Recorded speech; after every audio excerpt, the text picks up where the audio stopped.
Lo pikir buka bisnis itu jalan cepat buat kaya? Salah besar. Kadang justru itu jalan tercepat buat bangkrut tanpa sadar. Lucunya, banyak orang sekarang nggak mau kerja keras dulu, maunya langsung punya bisnis sendiri. Padahal modalnya cuma semangat, bukan strategi. Gue kasih tahu fakta aneh, yaitu lebih banyak orang kehilangan uang karena bisnis prematur daripada karena jajan Starbucks setiap hari. Dan yang paling ngagetin, mereka nggak sadar, mereka nggak sedang jadi pengusaha. Mereka cuma sedang beli mimpi mahal yang belum waktunya. Gue punya temen, namanya Dimas. Umur 23 tahun. Baru lulus kuliah. Tiap scroll TikTok, isinya motivasi bisnis. Kerja buat orang itu budak korporat. Punya bisnis sendiri, biar bisa bebas finansial. Akhirnya, dia mutusin, gue resign. Mau fokus jualan online. Masalahnya, dia baru kerja 3 bulan. Tabungan cuma 2 juta. Tapi, karena kata internet, yang penting mulai dulu. Dia gas.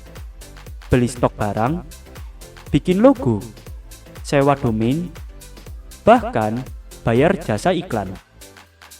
2 minggu kemudian, saldo rekeningnya tinggal 180.000.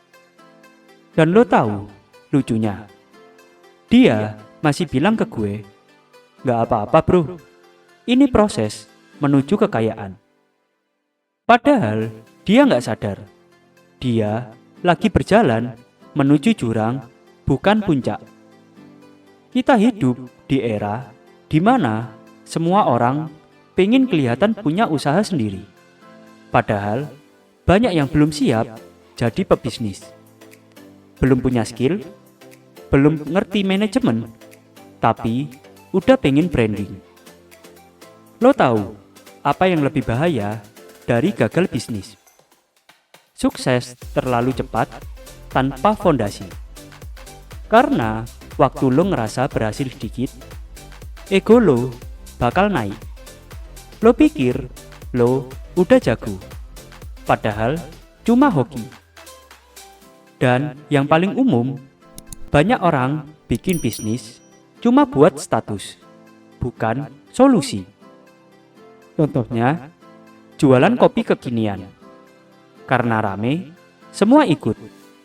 Tapi nggak ngerti konsep. Siapa target marketnya? Gimana ngitung marginnya? Gimana kontrol cash flow? Akhirnya, bisnis yang niatnya bikin kaya, malah jadi sumber stres. Lo mulai minjem sana-sini buat operasional. Padahal cuma biar kelihatan keren. Tapi tunggu dulu. Kalau bisnis itu katanya bikin kaya, kenapa semakin banyak anak muda yang malah tenggelam di hutang usaha? Gini, bukan bisnisnya yang salah, tapi waktunya. Lo belum siap jadi bos, tapi udah pengen ngatur karyawan. Lo belum ngerti cara bikin uang kerja buat lo, tapi udah pengen punya income tanpa batas. Bisnis itu bukan jalan pintas, tapi maraton. Dan maraton itu dimulai dari latihan kecil. Ngatur uang pribadi, disiplin nabung, ngerti cara jual diri secara profesional terlebih dahulu. Sebelum lo buka usaha, pastikan lo bisa ngatur keuangan pribadi dulu. Karena kalau uang 3 juta aja bocor, gimana mau ngatur omset 30 juta? Banyak orang pengen punya brand, tapi belum punya value. Pengen punya tim, tapi belum bisa jadi pemimpin buat dirinya sendiri.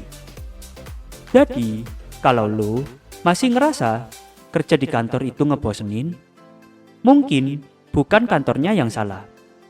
Mungkin lo aja yang belum ngerti gimana caranya tumbuh di tempat lo sekarang. Balik lagi ke Dimas. Setelah 4 bulan bisnisnya nggak jalan, dia mulai stres. Dia ngerasa gagal. Setiap scroll Instagram, isinya orang lain yang jualan sukses, omset puluhan juta. Dia mulai bandingin diri sendiri. Padahal dia nggak tahu kalau banyak dari mereka juga nyicil hutang buat bayar iklan. Sampai suatu hari, dia ngomong ke gue, "Bro, gue nyesel. Ternyata bukan bisnisnya yang bikin gue bebas, tapi cara mikirnya." Dan kalimat itu ngena banget. Karena ternyata Dimas sadar dari satu hal, yaitu dia pengen cepat kaya, tapi lupa belajar sabar. Jadi gini, kalau lo lagi di fase pengen mulai bisnis, coba tahan dulu. Jangan kejar hasil besar, tapi kejar fondasi yang kuat. Mulai dari skill yang kecil yang bisa diuangkan, seperti desain, nulis, ngedit video, jualan jasa kecil. Dari situ, lo belajar gimana caranya dapat klien, ngatur waktu, dan ngatur uang. Bangun dulu kebiasaan finansial yang sehat. Pisahin uang pribadi sama uang kerja. Pahami prinsip uang kerja harus bisa balik modal. Belajar dulu dari kerja buat orang lain. Itu bukan aib. Justru itu tempat lo belajar dengan uang orang lain. Karena orang sukses bukan yang langsung buka bisnis, tapi yang tahu kapan waktu yang tepat untuk mulai. Dan yang paling penting, jangan terjebak FOMO. Kalau lo belum siap, itu bukan kalah, itu strategi. Jadi, kalau sekarang lo ngerasa tertinggal karena belum punya bisnis, tenang. Kadang yang pelan justru yang paling jauh melangkah. Karena kaya itu bukan soal seberapa cepat lo mulai, tapi seberapa lama lo bisa bertahan. Lo nggak harus punya usaha buat dibilang sukses. Lo cuma perlu ngerti kapan saatnya nyerang, kapan saatnya belajar. Kalau lo pernah ngalamin fase bisnis prematur yang modalnya nekat dan hasilnya pahit, tulis cerita lo di kolom komentar. Gue pengen baca. Mungkin cerita lo bisa nyelamatin orang lain juga. Ingat, kadang ilusi paling mahal bukan yang kita beli, tapi yang kita percaya.